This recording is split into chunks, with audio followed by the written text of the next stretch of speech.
Hi, everyone. Hi, Alexis. Hi. We are live, Oh, great. just FYI. Okay, thanks. So I'm just going to mute until it gets closer to the time. Sure. Me too. Okay, thanks.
Evening, Zona. Good evening, Dan. How are you? Oh, doing okay, I think. Doing okay. Good.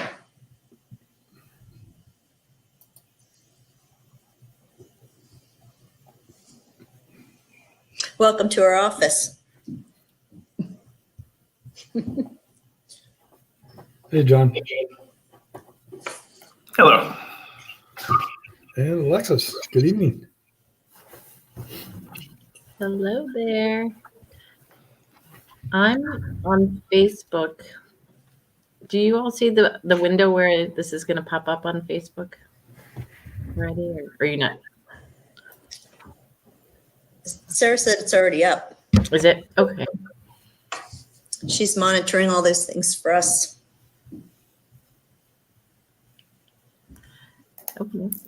Cool. Just want to mention quickly that when we were doing some testing, there is sometimes some feedback. So during the presentation, if you're not speaking, please keep the mic muted. Okay. Understood.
I think this is the first time in probably about a month and a half I've actually put on a collared shirt. Same for me. This is a big step up from sweatpants and a hoodie. And a decent tee, yeah. I couldn't bring myself to put the tie on. I just couldn't get myself there.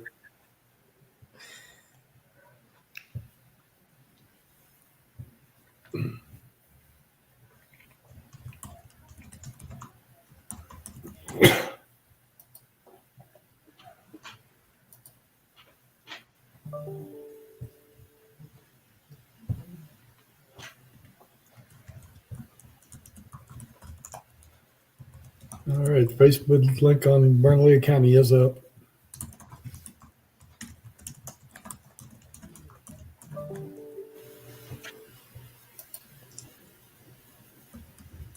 So is it up, Dan? It is.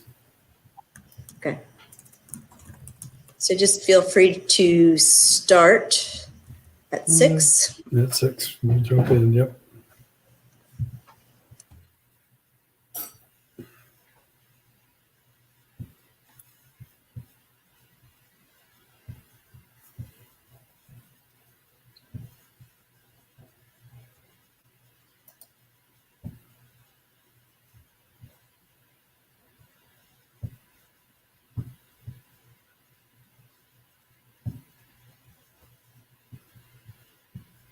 This is definitely a first for me, I'll tell you what.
Ready? All right, good evening, everyone. I'm Daniel McGregor with Bernalillo County Public Works, and I want to thank you for joining with us this evening for this conceptual planning discussion, or charrette, for 2 sites in the Mountain View neighborhood.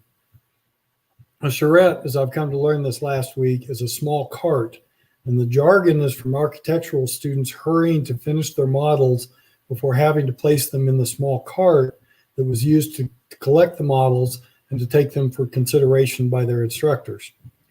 To that same end, we are going to be recording tonight's Facebook Live meeting on YouTube, and we'll be posting a link to the recording on the Bernalillo County Facebook page until October 6th for viewing by those that could not attend this evening.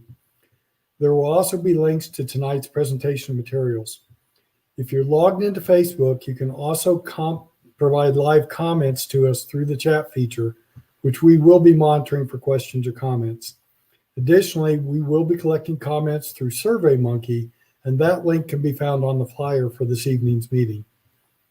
Spanish translation is also being provided live and can be accessed by dialing 1-505-373-2994. Again, that's 1-505-373-2994, and entering the conference ID, which is 601-962-956. Again, that conference ID is 601-962-956, and it's also provided on this evening's flyer. Presentation slides will also be shown side by side with Spanish translation. And I wanted to say a special thank you tonight for our behind-the-scenes Spanish translators, Jackie and Shamara. So your presenters this evening will include myself, Ms. Alexis Rourke from the US EPA, which provided funding for the planning assistance through a consulting firm, Flora Teeter. Flora Teeter is represented this evening by the project leads, Ms. Zona Russell and Mr. John Gamel. I'd also like to say a special thank you to the initial community team for this project, who assisted with the proposal for this grant and in initial site selection and scoping.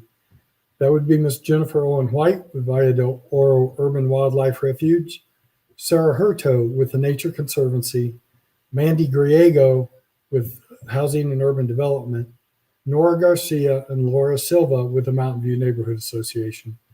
I'd also like to specifically thank Bernalillo County Commissioner District 2, Mr. Stephen Michael Cazada, for his support for this project and for the interest particularly shown by Keith Hartnett with Admiral Beverage. This project originated in late June 2018 with notification through the Urban Waters Partnership and our EPA liaison, Adela Cardenas, who has since retired. Ms. Cardenas identified for us that technical assistance planning funding have become available through the Greening America's Community Program, but the letters of interest would be due by August 1st, 2018, only giving us roughly about 45 days to get the grant together. Because of the grant selection criteria and our ongoing relationships and related projects with Valle del Oro and the Nature Conservancy, the initial community team was quickly assembled, and the 2 sites we are discussing were selected at my recommendation based on overlapping needs and criteria, which we will discuss a little bit later in tonight's presentation. In particular, the 2 sites were selected to extend projects in the community that were ongoing and that had been funded by the National Parks and Recreation Association for the trail landscaping along 2nd Street, and also corresponding with the Nature Conservancy's Urban Tree Program. So to better explain the Greening America's Community Program and the goals and focus of these planning efforts, I'd like to welcome Ms. Alexis Rourke. Thank you, Dan. Thank you, everyone. Hi, my name is Alexis Rourke. I'm from EPA's Office of Community Revitalization. I and my colleague Genevieve Dabrowski will be joining you from our office over the next few days to kind of hear your feedback. And we're also going to be joined by a few other staff that are a little more local from Region 6 office in Dallas. So you'll get to kind of meet and talk with folks later and during the smaller stakeholder meetings. But before we kind of get started with sharing the presentation, we just wanted to tell you a little bit about this program and why we do it and how it kind of fits in with EPA's mission to protect public health and the environment and human health in the environment.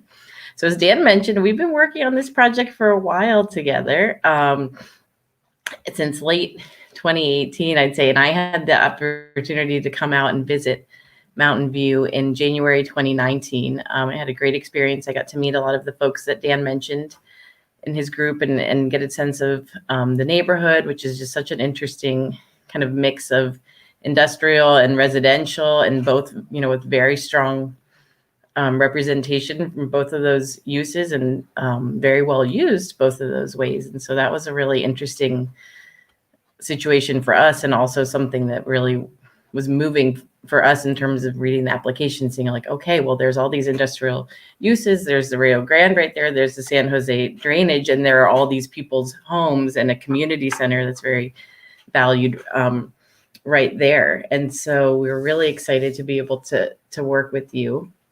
But yeah, just again, wanted to just share a little bit about kind of this program in general. So our office, again, is called the Office of Community Revitalization. But before that, you might have heard of it. It's called the Office of Sustainable Communities. And before that, it was Smart Growth.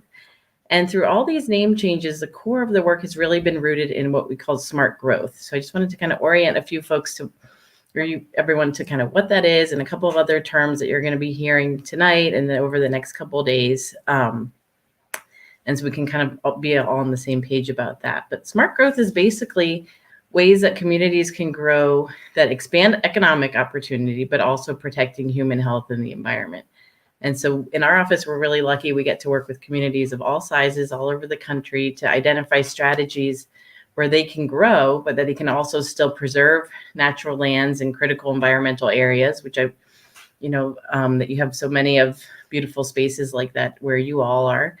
And also, protect water and air quality and reuse already developed land. So some of the goals of our work that kind of really align really well, I think, with Mountain View are to foster just attractive communities with a strong sense of place, to preserve open space, natural beauty, and critical environmental areas. I mean, kind of building off all the great work that's been done by folks with Urban Waters program and other projects that we've seen. There's a lot going on there. Also to kind of strengthen and direct development towards existing communities, to provide a variety of transportation choices, including walking. So that's something that you're going to hear more about as well, to how to make the areas, in particular the sites that we're looking at, more walkable, but also, think about these examples all across the board as things that can be applied to other parts of the community as well. These are kind of just ideas and strategies that Flora Teeter is bringing to this, that we hope that you can kind of take with you going forward. So Greening America's Communities, the goal really, in addition to this, is to bring kind of a practical but ambitious still vision for the neighborhood. And that's for you all to do. We've had some conversations over the past few months with some of the residents that Dan mentioned and other stakeholders. And Flora Teeter's done a great job putting together some concept designs. And so we're really eager for your feedback on that. And a couple of terms that just you might hear that kind of come into play here are green infrastructure, which is it's a cost-effective and resilient way to kind of manage stormwater. Particularly, we've heard on some of our calls with the residents about flooding issues, and we know that that's Dan's background, that he comes from a stormwater management, but also a really special thing, and something that was really kind of piqued our interest in working in Mountain View this year, is also the opportunity that green infrastructure offers to mitigate urban heat islands, which is what happens when a community like Mountain View that's really dense, there's a lot of pavement, there's a lot of industry, and it's a hot place. And so it basically is a place that is already kind of, thank you for that. Yeah, perfect. And so we wanted to kind of tackle those two things at one time. At the same time as, we keep hearing about community needs. We, on the site visit that I had, we kind of get some ideas of how people were using the spaces, where was people were able to walk safely and where they might not be, where the community center is and what a valued resource that is. And so we're trying to kind of weave all that into this project, and we're really looking forward to kind of hearing from you about, did we get that as a first take? Is this kind of along the right track here? And so what can we change? What can be kind of adapted about these designs? And, as I said before, I know that you're working not only on these sites, but also other places around the community. And we hope that you can take kind of the strategies and also the feedback that you hear from your fellow residents and partners in the community, and kind of bring that to whatever else that you do. So thanks for allowing me to kind of talk with you a little bit about this. And we're looking forward to talking with you this week. Thanks. Oh, and thank you, Flora. So I'm going to introduce kind of the big blocks of the team that's been involved. So as you can see from the Mountain View community, we have so many people. I mean, this has been just such a great, amazingly deep and broad group of people that we've been able to work with. I remember the first call that we had with Dan, and we were just amazed by, he had, just a very robust group at that even first kind of orientation meeting. We're like, wow, this community is serious about kind of improving their space. And then the other group that we have here is the Greening America's Communities team that we'll call from the EPA. So Clark Wilson, who I think is listening today, manages kind of the Greening America's Communities program nationally. Then myself, Genevieve, and then a few other folks from Region 6. And then as Dan mentioned, we have Jackie and Jacqueline Moore and Xiomara Crespo, who are providing Spanish interpreting, which is also being recorded. In case you have folks that you wanted to share that with afterwards, we'll make that available. And then, of course, the design team. We have Zolna Russell and John Gemmel, who will take it away from here, I think. Thanks. Yes, thanks, Alexis. Thanks, Dan. My name is Zolna Russell. As Alexa mentioned, I am a Senior Associate and Director of Sustainability for Flora Teeter Landscape Architects. We are absolutely thrilled to be part of this project. We are very, very sorry that we aren't able to be there in person. We would have loved to meet everybody, but we're going to do our best. So I am the project manager for this project. John Gemmel is our landscape designer and associate with our firm. He's the one responsible for most of these presentations and all the beautiful graphics you'll see today. And then we also have Sarah Goins, who is our marketing director and also the genius behind all of this technology that we've developed to be able to have this meeting live today. So thank you again for having us this evening. So Flora Teeter is a group of 20 landscape architects. We are based out of Baltimore, but we also have offices in Philadelphia as well as Pittsburgh. And although we are from the East Coast, I have had the pleasure of traveling to New Mexico. And as I said, we're just very sorry we weren't able to make it to visit with you in person this evening. But one of our specialties is working with communities to help them realize their vision for their places. And this is our second project with the EPA. The first one we did was with Reading, Pennsylvania, which is the image you see on the lower right here, which we helped them envision a new future for their Main Street. And this particular project, we're working with 4 communities, 3 others besides you all, Pittsburgh, Pennsylvania, Birmingham, Alabama, and the Shoshone-Bannock tribe in Idaho. So each of those communities, as you might imagine, is dramatically different. And we really pride ourselves on being able to design in a way that really reflects the character and the culture of the communities where we work. So please share your thoughts about what makes your community great with us as we move through the presentation and beyond, so we can make sure these designs really reflect you and your community. So these are the goals for this evening's meeting. Meet the team, which you've already done. Introduce the charrette process. Stan has started to do that. The charrette is really really reacting to some of the design ideas that we've developed. And as Alexis said, these are just preliminary, nothing is set in stone. And they're really just out there so that you can give us your feedback. We'll describe the study areas, review our design ideas with you, and then hear your feedback.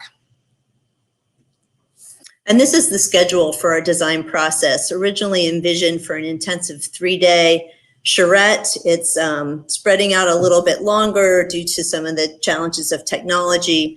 But this is our first public meeting, September 21st. You're watching via Facebook Live. And then as Dan's mentioned, the comments are going to be open till November 30th, or excuse me, September 30th. So please do let your friends and neighbors know that there are opportunities to comment beyond this evening.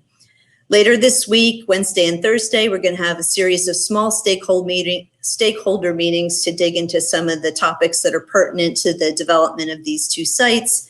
They are green infrastructure to manage stormwater and heat island, connections and mobility, celebrating our heritage, recreation and ecology, multiple uses for multiple benefits, and funding and stewardship. And then we'll take all the information we hear tonight and through the comment period and in the small stakeholder meetings, we'll go back to the drawing board, work on our designs to synthesize the two designs into one design for each location. And then we'll be back on Facebook Live November 6th to present those to you and hear your feedback once again.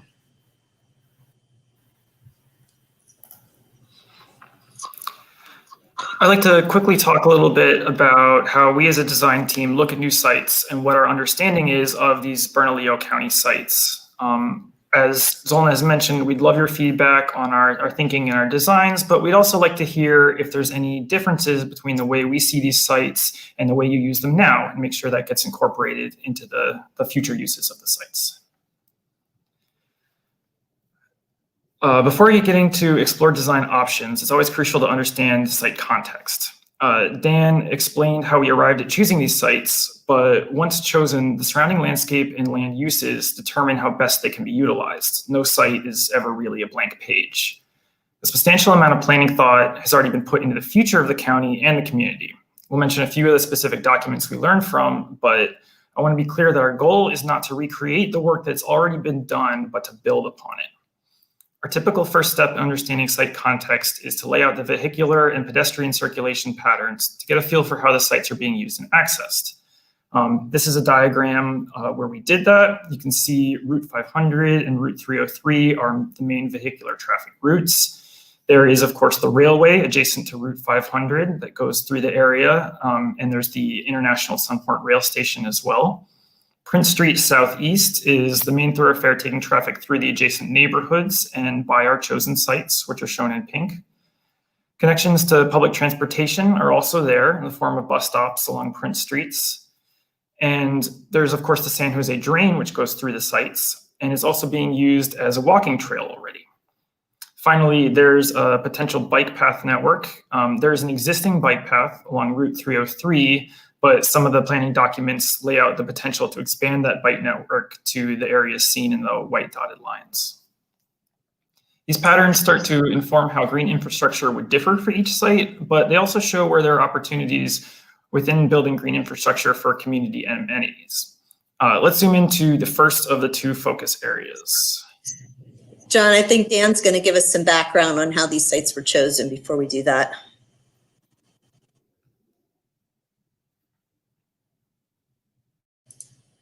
You're muted, Dan.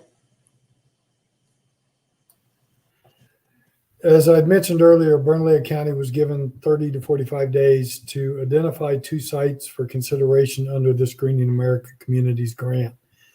And to be competitive, those two sites needed to address key components of green infrastructure, which is a stormwater management approach that tries to mimic natural processes that would address increasing heat island effects that Alexis alluded to earlier, that would incorporate smart growth principles, including mixed land uses, walkable neighborhoods to preserve open space and encourage community involvement, and which considered environmental justice issues to ensure fair and meaningful involvement with respect to the development and implementation, particularly in this overburdened, underserved, and underrepresented community.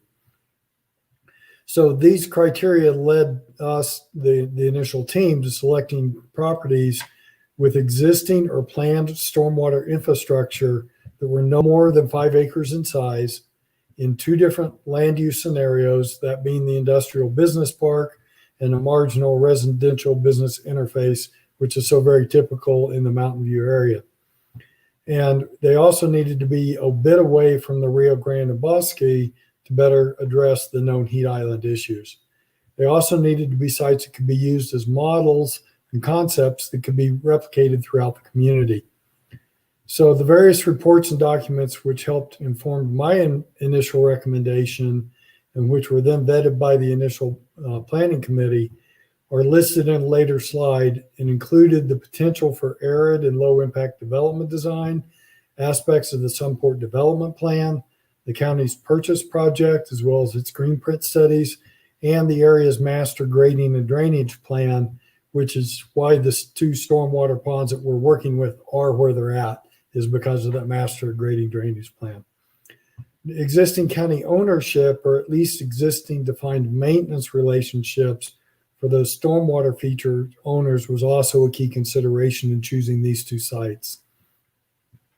I would like to point out that at this point in time, the ability to move forward with the selected sites will have to involve a significant shift in ownership or maintenance responsibilities from the existing commercial owners and over to the county. This would set a significant precedence for the county with respect to drainage planning and approach for the area, as well as an additional cost burden for the county. So our workshop scheduled for the last day of this charrette will be a key for exploring that path forward. Additionally, I want to recognize that there has been considerable community interest about properties near the Mountain View Community Center to provide additional community recreational opportunities, and such discussions are ongoing and may end up taking priority for the community over these 2 sites. And I just wanted to give that acknowledgement that I am hearing that and that we are listening. It may be that the community desires that those properties take that priority for funding. Regardless, our focus for this workshop is on the 2 selected properties, on the proposed conceptual designs, and not on other possible sites or other potential approaches. That said, the concepts and approaches presented here and resulting from this workshop may very well be the foundation that's set for planning and managing those other properties as well. And if so, then this workshop will serve the community. So I'll turn it back over to John to go ahead and talk further about this site context. Thanks, Dan. Sorry for jumping ahead. So that gave us why we're at the sites we're at, and a little bit of an overview of circulation and uses around the 2 sites on a bit of a macro level. Now, zooming into a micro level, starting with the Sunport Business Park, it really is centered within an area that's well situated and planned for future development. There's the proximity to the rail station and the major roadways to provide connections. And there's the adjacency to the San Jose Drain, which allows us to connect to future trail system or trail improvements. The site would be able to provide green infrastructure to whatever development occurs around it, but also gathering space for commuters, for events such as the annual mud volleyball games that occur nearby, and for hikers and bikers. An important consideration, however, is there's an existing utility easement shown here in the lighter pink by the dotted line. Overhead power lines cross the site and may impact the extent of our design concepts. When we get to our concepts, we'll show you some different approaches to how we'll handle that. Moving on to the Prince Street nexus, this site lays at the intersection of Prince Street and Gore Avenue between the Admiral Beverage Building and the Mountain View community. Includes a stretch starting at the existing stormwater facility outside Admiral Beverage and running to the end of Sheldon Street. This site is hydrologically ideal for green infrastructure. Stormwater is flowing through the neighborhood towards the site, and while the existing facility only deals with water from the Admiral Beverage development, it could easily be expanded to pick up flow from the adjacent neighborhood and deal with the erosion issues inside that alley.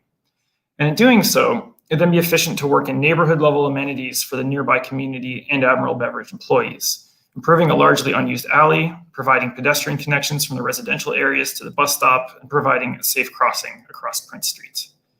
We'll get into more detail of the opportunities each site presents as we share each design concept. This is a list of some of the research and planning documents that represent major efforts of planning and environmental conservancy that have already been thought through. They were invaluable for us for identifying best practices for local native planting and green infrastructure and understanding development plans for Bernalillo County and the Sunport area. As I said earlier, we hope to build our conceptual design on the framework that these documents have laid. These are existing site photos. This is of the Sunport Business Park. You can see it's largely open right now, but those are the overhead power lines in the background of some of the images in Prince Street. And then these are images of the Prince Street Nexus. You can see the intersection, you can see the fence at the Admiral Beverage site, and you can see where a few of those smaller residential avenues terminate at the alley. Thank you, John. So now we're going to move on to our design ideas, and these are based on the opportunities that were given to us and we've developed two ideas for each site. And these are really designed to inspire conversation and feedback. So please do provide your feedback now through the Facebook chat or participate in the SurveyMonkey. The link is at the end of the presentation, or it is in the flyer, as Dan mentioned, or you can also email Dan. But I did want to make clear that you don't have to choose one option or the other option. You can select features of each one, which you like or dislike, which can be combined into the final plan. So first, I'd like to tell you a little bit about the design priorities that were developed for the Sunport Business Park, which is the north parcel. So the design priorities were developed from what we heard from the EPA, from Dan, from other stakeholders, which Dan and others have already communicated. The Sunport Business Park site really focuses on water management and using that practical goal to create an amenity for the community while inspiring the benefits that landscape can offer: clean air, clean water, cooling, and a habitat. The first option for the Sunport Business Park we've called Extrovert. And we've called it that because it really focuses more on the perimeter of the site, providing community spaces on Prince Street and at the San Jose Drain and the streetscape on Camino del Tren Avenue. The interior of this site features green infrastructure to provide stormwater management, and walking and biking paths are provided through the stormwater area for recreation and relaxation. And this is what that plan looks like. You can see there's a generous plaza here on Prince Street with cutouts that are envisioned for parking and or for food trucks to provide events for the community. There's a trellis here to provide shade, and then other amenities like tables, chairs, bike racks, trash cans, etc. There's a similar plaza here that connects the San Jose Drain to Camino del Tren Avenue. And that's envisioned to be a quieter space with, again, another trellis for to provide some shade and some seating to really serve more people walking on the existing and the future trail next to the drain and going to and from the Sunport train station. On the interior, there are these lighter green areas represent bioretention or retention basins where the water can flow in, filter through the soil and the vegetation and kind of move through the site. And these are envisioned as gravel pathways, which allow people to walk or to bike through here to observe nature. All these basins would be planted fully with native plants. There's another trellis here to provide shade and even quieter seating opportunities. And as John mentioned, there is an overhead electrical easement going through the site. That's denoted with these pink lines here. And in this option, we've just designed right under that, assuming that that's a possibility. So that gives us a slightly bigger site and a better connection to the surrounding lands. The second option for this site is called Introvert.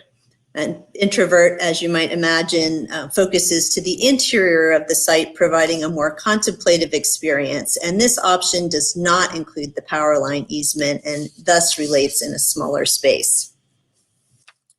And this is what Introvert looks like. And again, you can see the electrical easement here in pink. There is still in this one a small community space at the corner, and We are again providing a trellis and some pull-off spaces for parking and or food trucks. The sidewalk on Camino del Tren is the same, and I should mention in both of these options, we have a generous green buffer between the street and the sidewalk. The sidewalk is envisioned as about 10 feet wide, so it's certainly wide enough for social distancing, larger groups, and even bicyclists and pedestrians. And then we have a central gathering area more in the interior of the site that has a trellis and a gathering place and some native planting demonstration. And again, these lighter green areas are bioretention, and pathways go through there and also connect to the San Jose Drain Trail, the corner at Camino del Tren and San Jose Drain, and then the Prince Avenue intersection. So the design priorities for the Prince Street Nexus are really focused more on the community. Because the site is just north of the Mountain View community, it's got better access to residential. These design ideas provide different amenities which connect the community with Prince Street and the transit stop, and can also provide amenity space for the employees of Admiral Beverage. These options are also intended to address stormwater management and heat island, as well as promoting health and wellness. So option number one, which we've called passive gathering space, proposes plazas at the terminuses of all the streets in the Mountain View neighborhood. These plazas are furnished with benches, lighting, trash cans, as well as a series of community gardens. Since the basin at Admiral Beverage is included in our site, there's a trail around that, and the alley can be opened up to the street, providing greater access and accessibility and visibility. The site also includes a transit stop, so we propose transit amenities such as shelters, bike racks, trash cans, and other things to make using the bus much more pleasant. And this is what the passive gathering space looks like. You can see at the end of Wallace Street and Sheldon Street, there are little plazas. These orange circles represent tables with shade structures. And then also similar at the end of this alley, and then these little rectangular shapes you see here are envisioned as community garden beds, which could be used to grow either vegetables or flowers. As John mentioned, there's a lot of drainage coming down from the east, so a drainage channel between the plazas and Admiral Beverage, which is planted and has stone in it to sort of slow that water, to treat it as it makes its way into the basin here. The transit stop is here, so there's a bus shelter here. I'll show you some images of that in a moment. Walking trail going around the basin at Admiral Beverage, connecting to a new sidewalk at Prince Street. And in this area, as I mentioned, the whole access to the alley becomes much more open and welcoming to the community. We focused on traffic calming and pedestrian safety elements such as crosswalks and lighting, and also providing community wayfinding and gateway. And that happens in this location on both these plans. Option number 2 of the Prince Street Nexus features a wellness trail. Similar to the first option, these spaces engage each of the streets and the alleys, but instead of passive plazas at the terminus of each of the streets and alleys, we're proposing outdoor fitness areas with equipment to promote wellness in the community and allow them to work out outside. So as in the previous option, we have plazas at the end of Wallace and Sheldon, and there are trellises on each of these and different types of seating. But instead of the community garden, we've got little plazas here, which have outdoor exercise equipment, which would be suitable for people of all ages. So now we're going to show you some images to illustrate what we're talking about for these community amenities. Again, we want to remind you to provide your comments and questions on Facebook. These pictures are not necessarily what might end up in the final plan, but we wanted to provide you with an image to help you envision what's possible. Green stormwater infrastructure, as Alexis said, is one of the best ways to obtain many of the benefits from the same practice. In addition to cleaning the water, green infrastructure can provide beauty, can support plantings, provide habitat for birds and for pollinators, and make the landscape interesting. I know that Dan and the county have been working on a manual for local green infrastructure, which incorporates many of the practices you'll see here in these images. And green infrastructure can take place in, a more planted basin, similar to what we're showing for the Sunport Business Park site, or along the street, and this could occur at the Prince Street Nexus. Tree planting goes hand in hand with green infrastructure and can also enliven the streets, making them more appealing, providing lots of shade to combat heat island and the other benefits that I just mentioned. Encouraging people to utilize transit instead of cars is important it's important to provide amenities to make using those that transit more pleasant. For example, a bus shelter that maybe has a green roof or maybe has solar panels on it. Other elements such as gateway and wayfinding make these amenities more interesting to be in. Crosswalks can be more than just your standard stripes, but can be artistic statements that make crossing the street fun and safer, and then traffic calming using green infrastructure techniques like narrowing the streets and using stormwater. Wayfinding and branding is another great way to identify Mountain View, let people know where they are, preferably developed by local artists. Special features can become attractions that support local businesses and make people want to visit. Wellness and fitness equipment, similar to what I was talking about at the Prince Street Nexus, is a great way for people to spend time outdoors with their family and their friends. Fitness equipment can be linked to online apps and progress tracked, and friendly competitions can be created between neighbors or neighborhoods. And of course, shelter is very important to create space for community gatherings. Post-COVID, of course, shade and a variety of options such as trellises or umbrellas can provide different types of gathering for either small groups or even more intimate gatherings.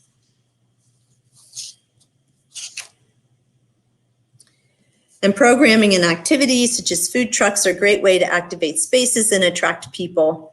Community dinners, fiestas, food trucks, farmers markets can attract people to a neighborhood or an amenity and also support local businesses and the communities.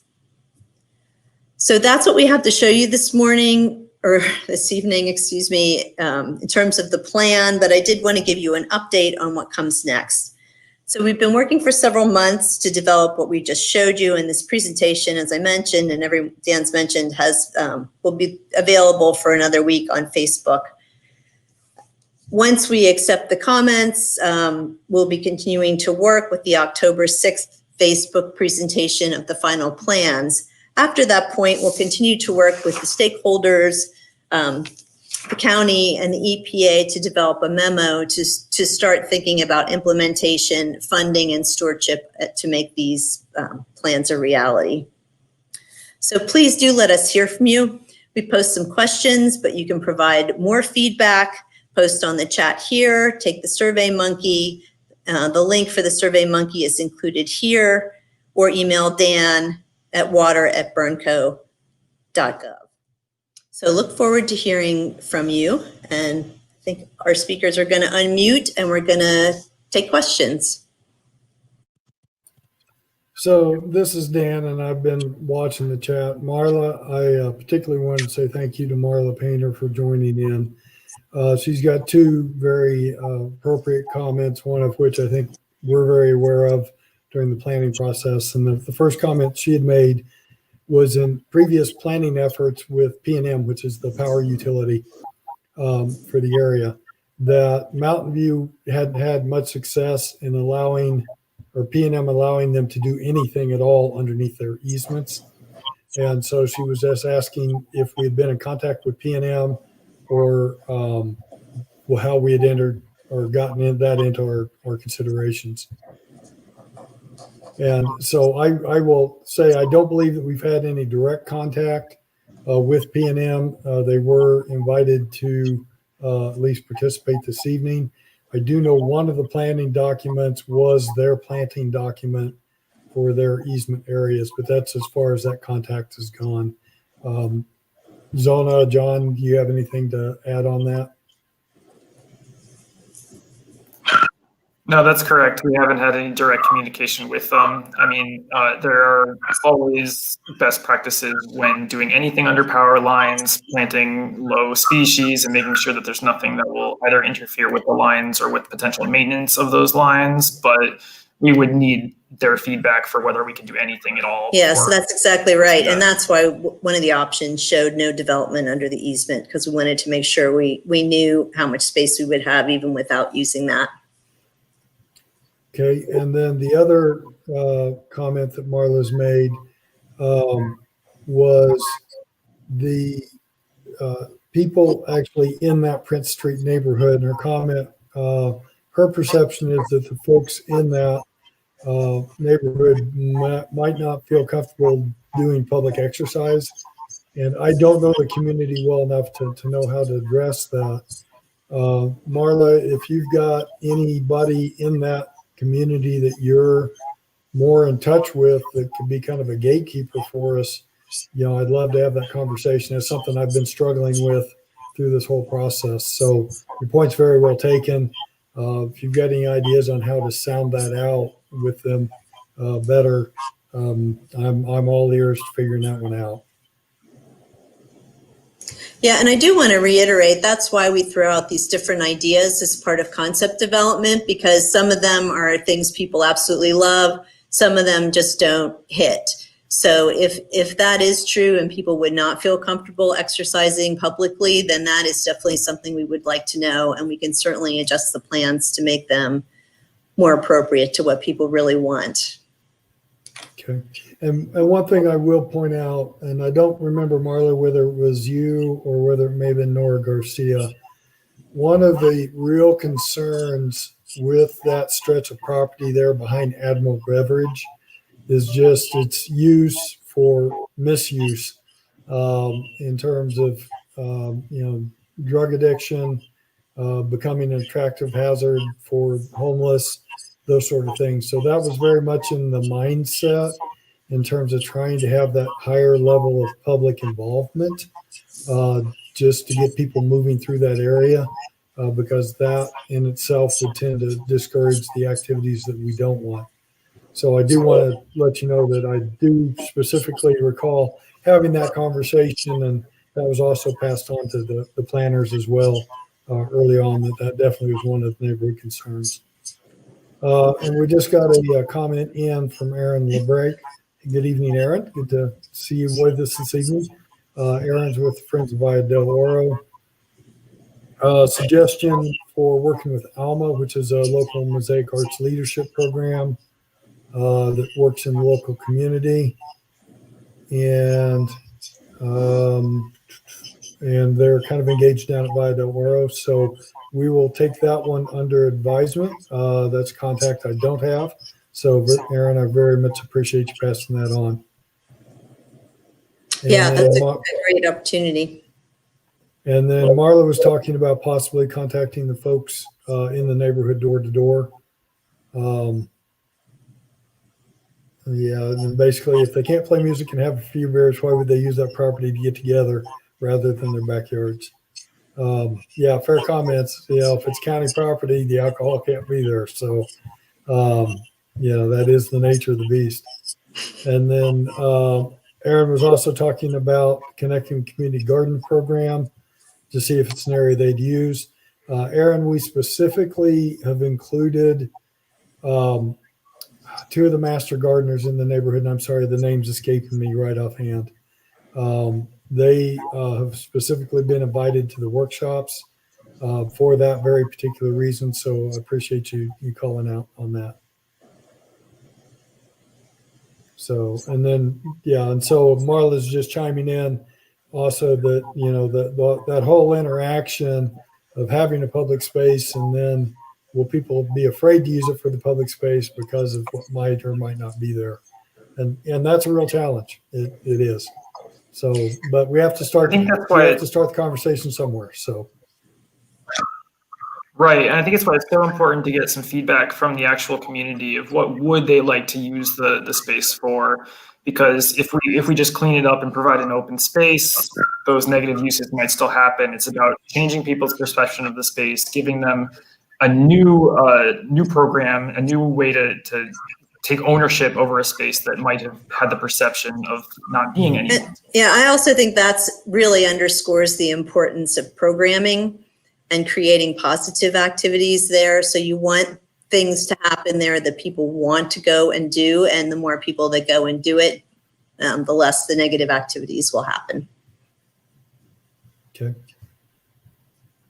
No, and I think maybe that is one thing maybe that's lacking with where we're at to date is probably that door-to-door contact. The one thing just in my own experience is I could go door to door, but I'm not going to get the information that's needed. It's really got to be somebody that's in that community that people are already somewhat familiar with before folks are going to feel comfortable even opening their door to have that conversation. So that's some thought I got to give. And then Katie asked a question, so probably something we need to talk to Keith Hartnett about. The question was whether Admiral Beverage has an access gate to the stormwater pond where their employees could easily access and use the space during the lunch break. It's a great question. I don't know that they do. I'd be surprised if they don't have access because it's Admiral Beverage's maintenance responsibility at present. And this is one of those, that's what I was referring to is if we go forward with this and it becomes community space, then that becomes more of the county's responsibility.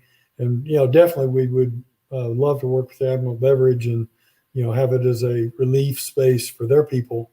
I can only imagine their drivers would love to be able to, grab a bottle of water and, get their 15-minute break someplace that's green rather than in the back of the garage.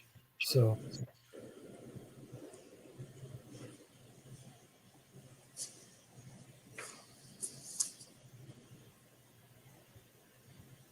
Okay. And then Keith has been watching online. He did send me a private email.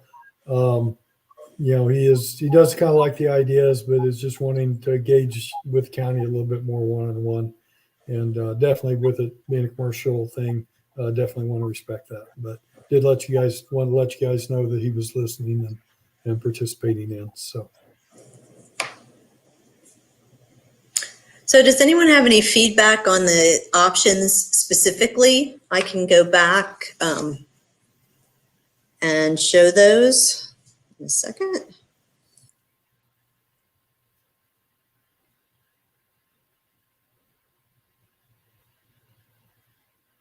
So this is the first option for the Sunport Business Park.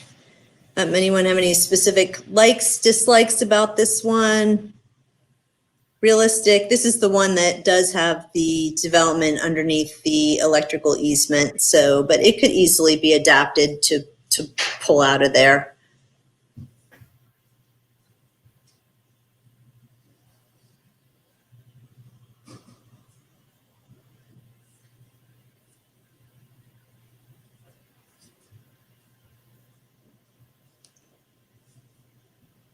What's nice about, I think, both of the options on this site is they have both public and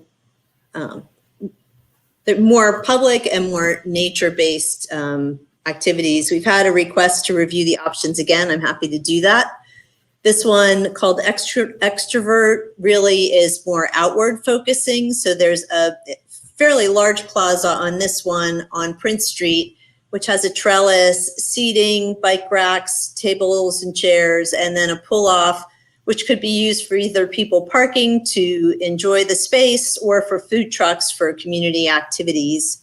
It has a similar plaza here, which connects the San Jose Drain with Camino del Tren Avenue.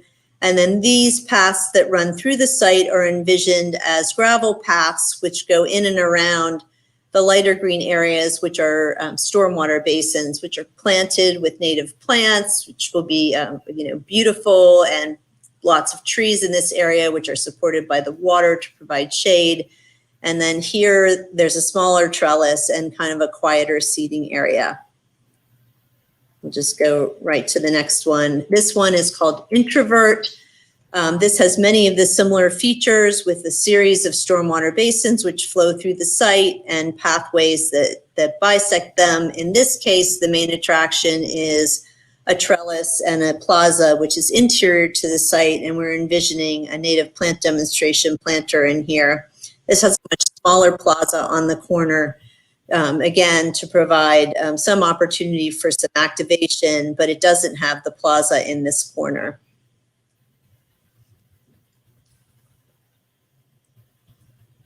And Erin is saying she thinks option 2 seems adequate for the Sunport Business Park, has enough amenities without dealing with the easement issues, and still has the food truck plaza.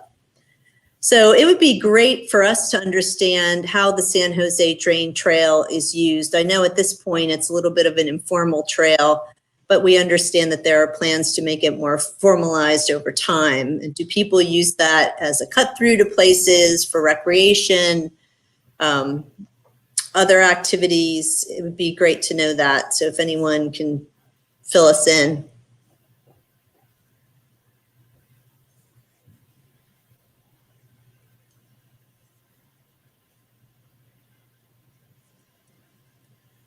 So, yeah, I'm just going to chime in. So Marla's used one of my favorite words, which is flummoxed, about why anyone would go over to the industrial area north of Rio Bravo to do any recreation activities. And then where would the money come from to create events to attract the people? And again, she just mystified a little bit, not meaning to come off as hostile. So I want to just tackle that a little bit. So, Marla, first off, I appreciate the question. And part of the concept that we were thinking here for the industrial park was in terms of a green space for those workers that are in that warehouse environment, a place for possibly food trucks to come in and set up during lunch so that they could walk out and go ahead and grab a bite to eat. There has been some recreational activity in the past with mud volleyball. And so that was kind of where our thinking was at going to that. Now, whether there would be other community events, a small farmers market, some sort of weekend event, that would actually have to come in through Parks and Recreation planning. Really haven't thought about it much beyond that. So I do appreciate the question. And then Erin is saying she doesn't think the San Jose Drain is really used very well, and maybe focusing on a trail connection there makes more sense before making a lot of connections to it. So thank you. That's great feedback. Any other thoughts about these two options? Should I go to the next two? Yeah, and just one thing for Erin from my perspective. One of the things with Public Works, and it gets into parks a little bit, that we're struggling with right now is the terminus of the trail along 2nd Street. And how do we get that moving north of Rio Bravo? And this kind of gets right into the heart of that trail connection issue. This was shown in the existing trails and bikeways plan, which is where Floretito was extending it from. And so, like I say, we realize we're kind of reaching here a little bit, but we're also trying to get a little outside the box to see what could be done. So comments are all well taken. Thank you for those. Mm-hmm. So Deborah had a question about the number of shade structures on both options. Option 2 has one less shade structure than option 1. because it doesn't have that second plaza connecting the two. And the trees are really shown for graphic reasons, but more trees could likely be planted. Trees really depend on the hydrology. So depending on how that would shake out, it is possible to plant more trees. And even creating the bioretention areas in lieu of what's there now would mitigate heat island, because there'll be much more moisture and therefore more plants growing in it.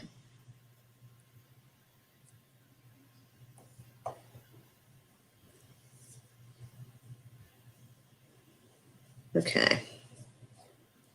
So I'm going to move to the Prince Street Nexus now. So the first option here is a passive gathering space. And again, we've already had some comments about that. But the idea is to create a space where people could gather together more as a community than in personal backyards necessarily. And having gardening activities or other activities programmed to promote the use of those spaces would hopefully discourage the less positive activities.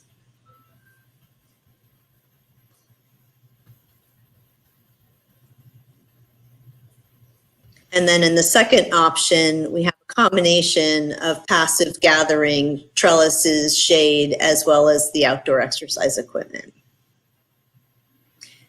And I just wanted to say about that it really is envisioned as being something that all ages and people who are not necessarily serious athletes would use. So children and their parents or their caregivers could come. It's very playful. People can get a real workout or not, or more of a play workout, depending on what their sensibility is. These features have been very popular in our projects, and people really like to use them and don't really seem incredibly shy about it, I'll have to say.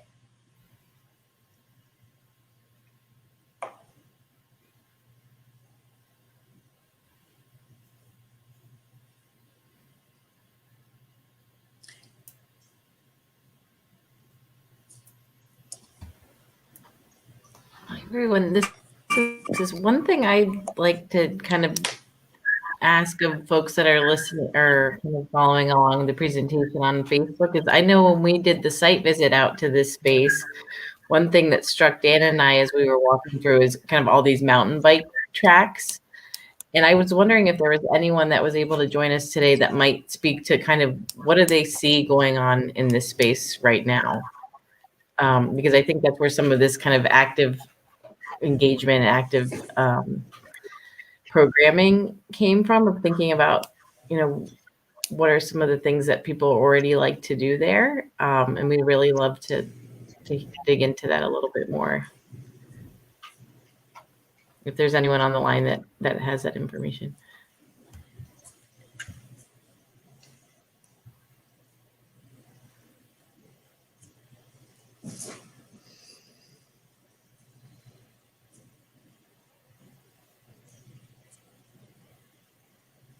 Is there, if the exercise equipment is not something that people would enjoy, is there some other activity that is active that people might like to do in this space? Sometimes we do bocce courts, cornhole, badminton, other types of games.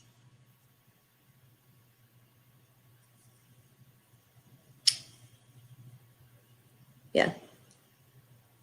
So Marla's saying motorbiking is popular as are three-wheelers. Mm-hmm.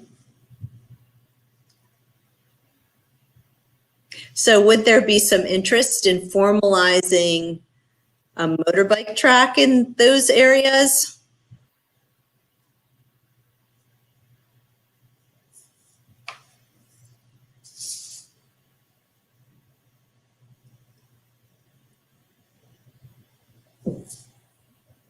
Is there any place locally where there is a more formal area where people do go three-wheeling? No, not on a formal basis. And just with my county hat on right offhand, the liability of opening up a space for that purpose, I'm not sure that that would be a starter, with the county. Yeah, that's something I definitely have to have a fair number of conversations with folks on. Okay. Maybe if mountain bike or if motorbiking was out, you could consider just a bike pump track, something a little bit less dangerous. A little less, and we do actually have one of those up in the North Valley at one of the county facilities.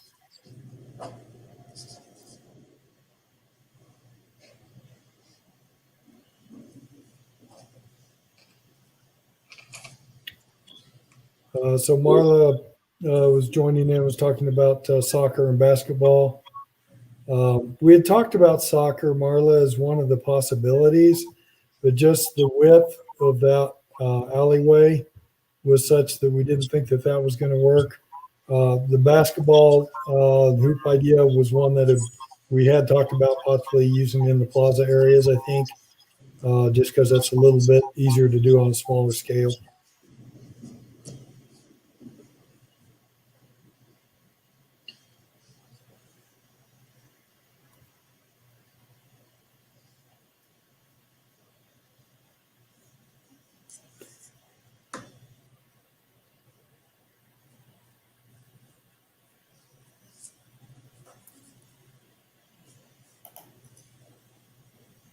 Well, we seem to be getting a number of comments that active recreation like basketball and soccer is really what the community wants to see. So maybe we can explore working in some smaller pieces of that into the designs, not a full soccer court, but some basketball hoops. Yeah, or actually, I just saw a playground representative just did a presentation for our office where he has an electronic soccer. I want to call it a goal, but it's not really a goal. It's basically a panel of targets where you try and kick the soccer ball. The one lights up and you try and kick the soccer ball right at it. That's something that you could potentially do in a smaller space. It might be really fun for the community.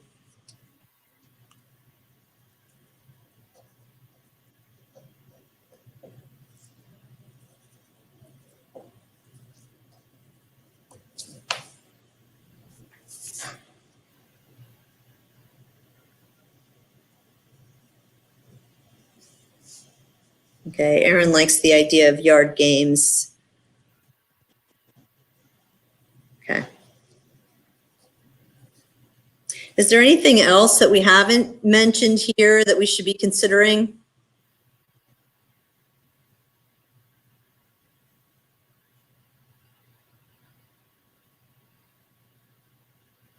Yeah, we could certainly look into a basketball hoop at the Sunport location. There's much more flexibility there.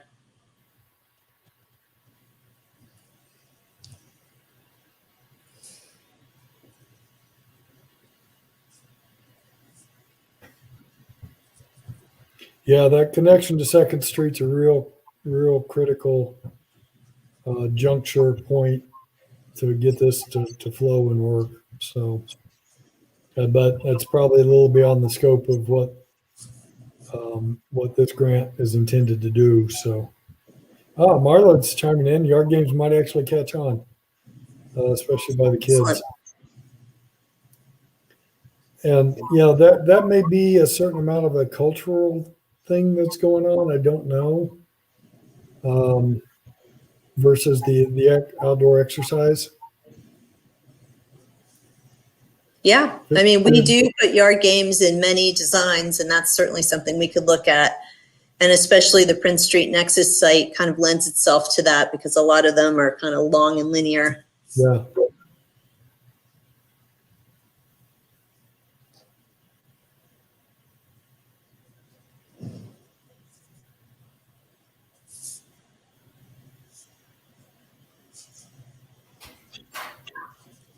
Okay. So Aaron's provides feedback on that door-to-door survey.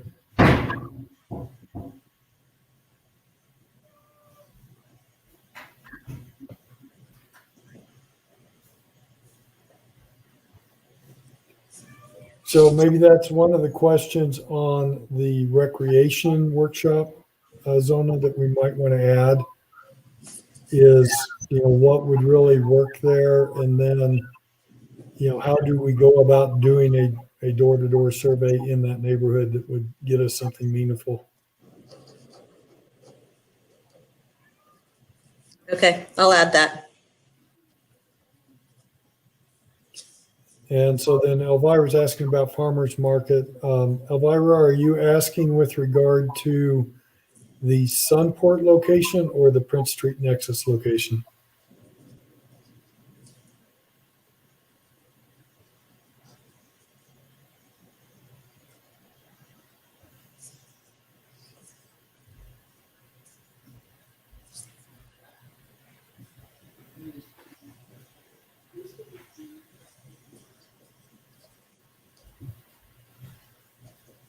Dan, where's the And- closest farmer's market to our sites now? The nearest one that I can think of, and I'm not in that community much, is probably south of Rio Bravo on Isleta. And Marla, you may have a better handle on that. I know there used to be one down there at least up till a couple years ago.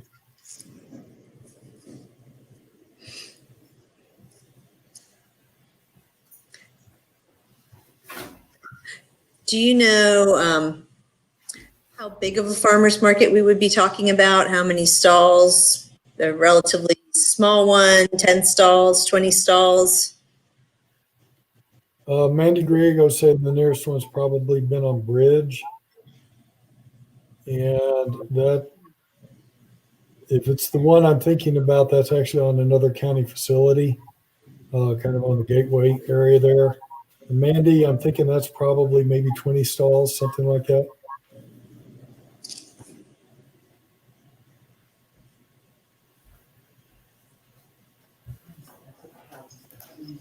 I think the Sunport location as a location would be good for a farmer's market, but to provide space for that large of a farmer's market, we'd really have to expand the hardscape, which we probably wouldn't want to do just for the stormwater calculations. But I think that its proximity to the parking lot at the Sunport rail station, there might be some interplay between the two. If a market was able to be set up there, have this as a recreational space or a place to take your food and eat it, that's accessible to pedestrians, that might work. But it could certainly provide for a smaller market. Yeah. Mm-hmm. Or we can make the walks wide enough to accommodate, a 10 by 10 stall and then a walk nearby. And then when the farmer's market's not happening, you could just have a wider sidewalk that can then be used for bicycles as well as pedestrians. Hmm.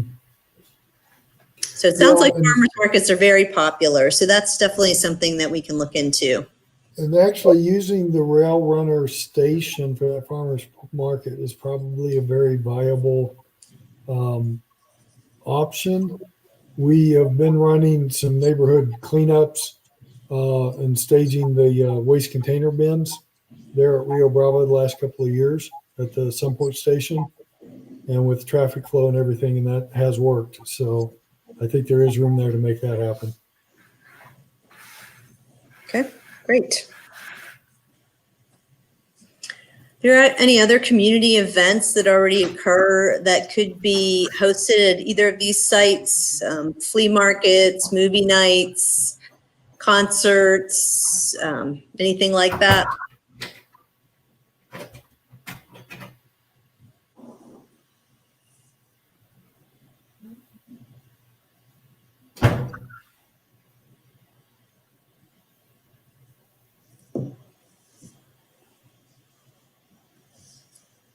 I'm thinking way outside the box here, but wouldn't it be interesting to have a job fair there once the industry gets built up a little more?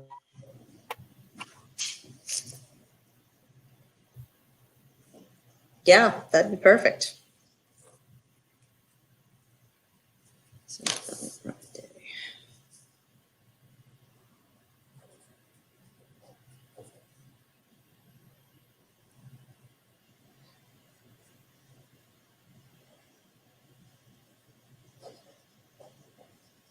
So it's very interesting doing this meeting and watching the conversation going on by chat, which is a good thing. But it is one of those things that you don't realize is going to be the outcome. So definitely want to encourage that. So keep going, guys. Mhm.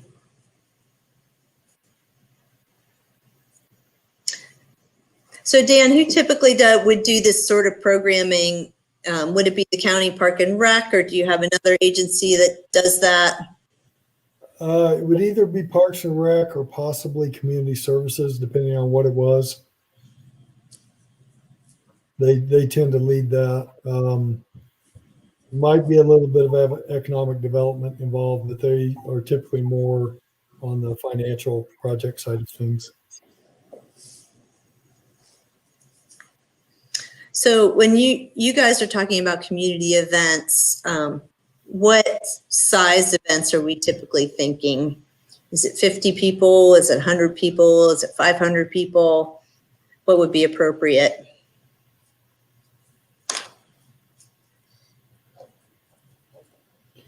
Well, I mean, the ultimate out there would be the mud volleyball, and then we were into the thousands. I think more at the community scale is probably a little more, on that 50 to 100 scale.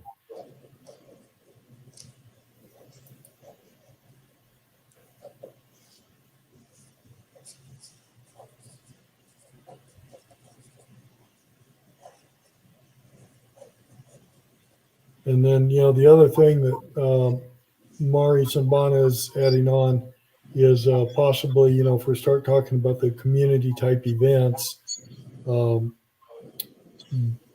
definitely get South Valley Main Street involved, which they're fairly active up on the bridge development.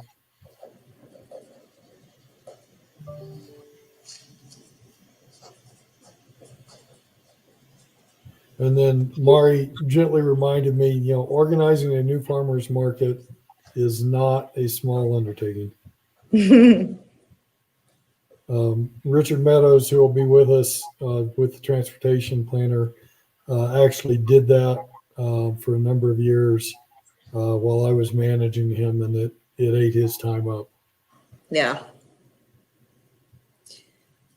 Well, I think if we set the stage for any and all of these community events by providing an appropriate space that's very flexible, then any number of things can happen there. And having the infrastructure already there makes it easier to arrange these things.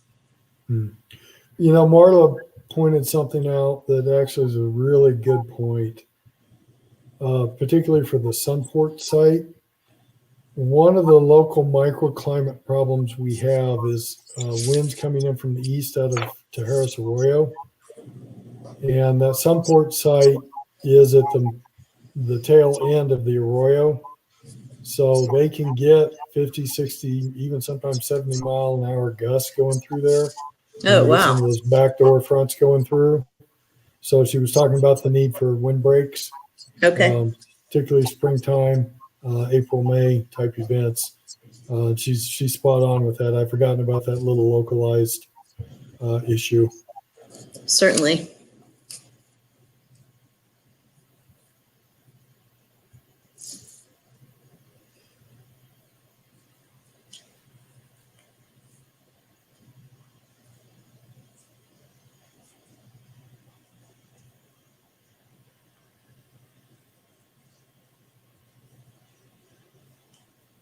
And I was scanning here. So Mandy, you said something about Katie's suggestion for a mobile market.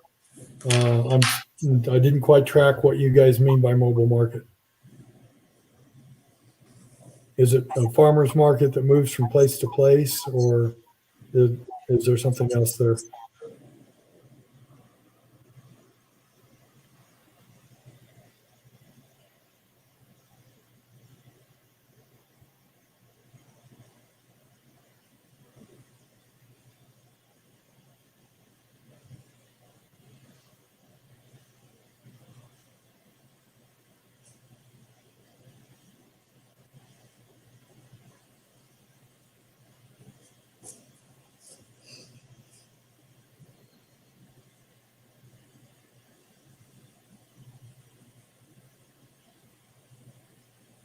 One thing we really haven't heard anything about is lighting for nighttime use. Are we thinking that these sites would be mostly just dawn to dusk use? Is there any interest in having lights? Oh, thank you for that link to the mobile market. We'll definitely check that out. Thank you, Katie. Appreciate that.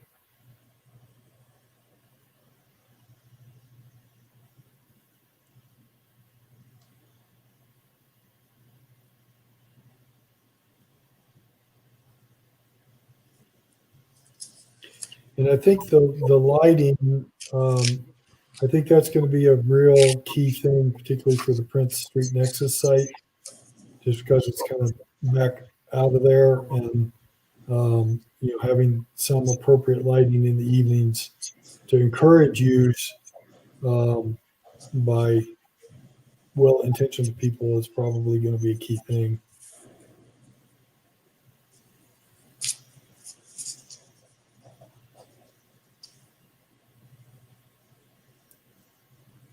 And then Marla's comment about the industrial lighting in the area, night skies issue. Yes. Well, and anything we would propose would be dark skies friendly. Absolutely.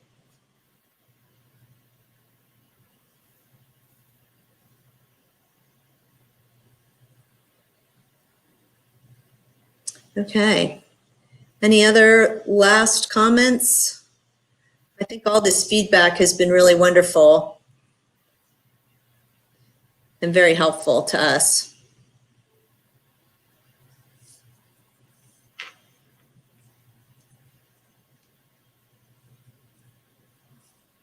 I'll just go back to this page and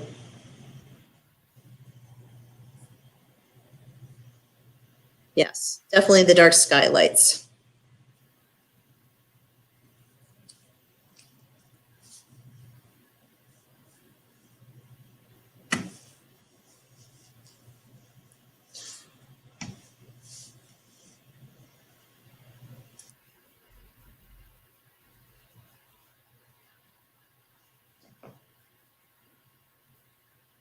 So I just wanted to thank everybody for your time this evening. I know it's hard to attend meeting. I'm looking at Marla's comment about us coming and sitting in these places. We would love nothing more than that. It would be really wonderful. So appreciate everybody's time this evening. And please do let your friends and your neighbors know that this will be posted on the county's Facebook page for the next week. And we would really love to receive more feedback. Any and all comments are helpful to us. So Alexis, Dan, you want to say any last words before we close it out? I've got one or two other little requests here I'm scanning before we shut it down. So yeah, Katie, I'll get that to you. No problem. I would love to have you. So no, I just want to say thank you for everybody for taking your time this evening. Again, this is very much a conceptual planning. Put something on the table, see what resonates, what works, what doesn't work. And we're definitely seeing that encouraging right now. And I really, really appreciate everybody pitching in. And we are going to capture these. And then that will be worked in as we work through this next couple of weeks. So again, just thank you, everyone. I appreciate your support. Yeah, and same for me. Thank you very much. I think we've really gotten a lot of great ideas just from this hour. So look forward to talking with you more this week and then coming back and seeing how kind of all that gets worked in on the 6th. Thanks a lot. All right. Thank you, everyone. Good night. Very good. Good night. Thank you all. Bye.